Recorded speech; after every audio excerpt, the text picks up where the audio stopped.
Once you have created a Teams meeting within Canvas, it will appear here, in the Microsoft Teams Meeting Integration screen.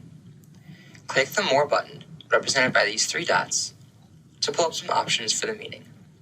At the bottom of the drop-down list, click on Meeting Options to set some rules for the meeting before it begins. We recommend adjusting settings for who can bypass the lobby, who can present, and record automatically. The default for who can bypass the lobby is set to people in my organization and guests.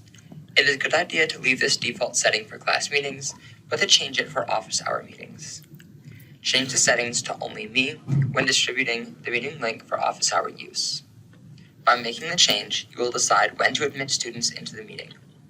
Admit students one by one in the order that they arrived to create a first-come, first-served setting that in-person office hours naturally offers. The default for who can present is set to everyone. The presenter role allows users to mute and unmute other users' mics and cameras, start and stop the recording, and share their screen at any time. Students would likely not perform these tasks on purpose, but they may try the feature to see what will happen and accidentally take over your shared screen, recording, or student mics. To help you manage a class meeting, we recommend changing the Who Can Present option to Only Me. By doing this, you make all of your participants attendees. The attendee role only allows users to mute their own mics and cameras and does not allow sharing of the screen or controlling a presentation. You can use the People panel to change the role of one student at a time to be presenter. This is useful if you have student presentations planned for the class meeting.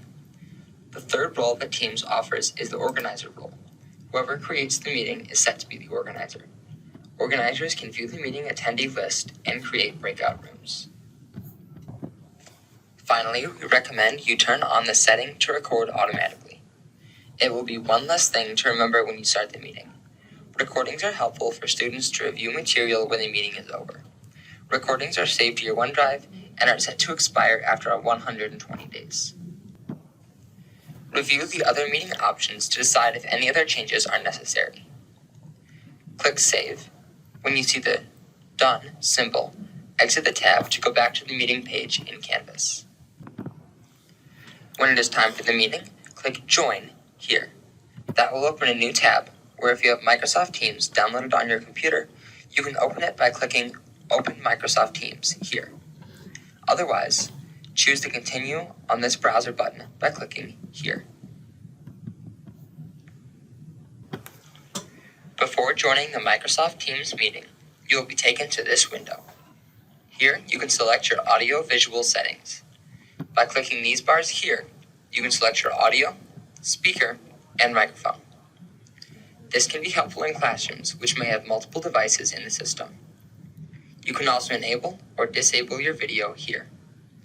Once your audio-visual settings are correctly configured, continue to the meeting itself by clicking Join Now.